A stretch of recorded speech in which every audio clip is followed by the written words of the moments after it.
Hi, my name is Luke, and for today's Grover, we are going to be learning the rook-rook endgame.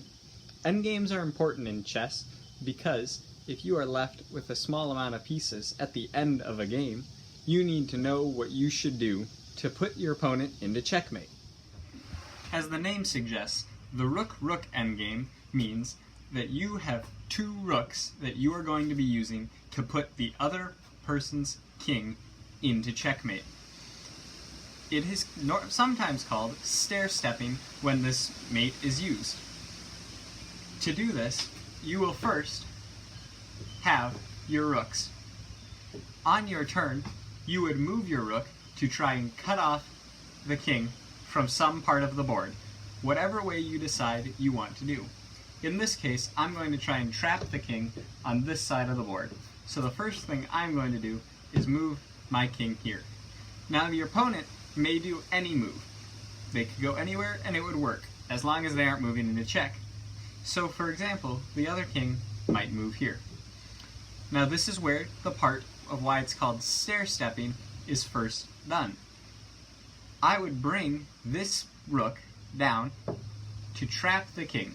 The king cannot move this way because of the rook threatening this row, and the king has to move because it has been put into check by this rook. In this case, the king may move anywhere, even here. If the king were to move here, you would not want to move your next rook down to stair step. This would put your rook into threat by the king, and the king could simply capture it.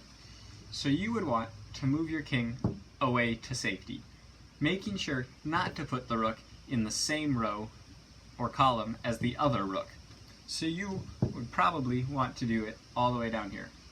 Now the king is pretty well trapped and may go anywhere.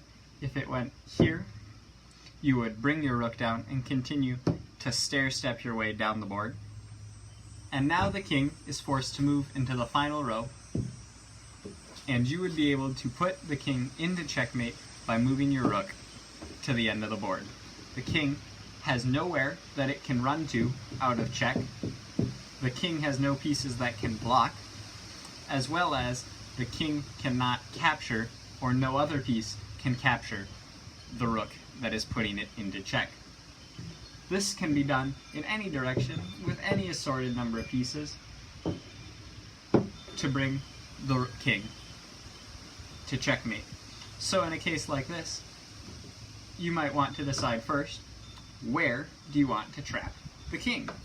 And in this case, I'm going to decide to trap the king on this side of the board. So the first thing that I'm going to do to trap the king, this opponent king on this side of the board, is move one of my rooks to here to cut off this side of the board. Now this king can do anything it wants. It may move here. And now, to continue to trap the king on this side of the board, you would want to get your rook out of the way of the king. So in this case, I'm going to bring my rook over to this side of the board. Now the king can continue to move wherever it would like. And now I would begin the stair-stepping process. This king would have to move. I would continue to stair-step down the board until here. And now we've got a problem, is that our king is in the way of the other king. So if we were to try and do this, nothing would happen. But that's okay, because you're not letting the king out of its captured side of the board. You want to continue to push the king down the board like this. So in this case, it's now this person's turn, and they may move here. Now, you would not want to move your king in front of this rook, because that would allow the opponent king to get out of the way. It would be possibly smart to continue to move your king until they're out of the way of your rooks. Now you would be able to continue marching the king down the board into checkmate.